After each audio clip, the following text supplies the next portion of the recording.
Artıq ağ atlı şahzadə gözləməyinə ehtiyac yoxdur, çünki süni intellekt bunu da bacardı.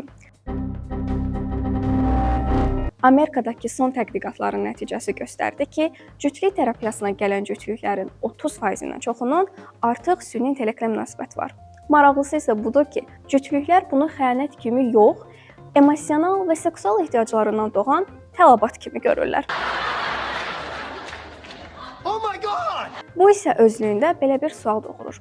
Bu, insan münasibətləri üçün ciddi təhlükə yaradırmı? Oh my God! Okay, it's happening.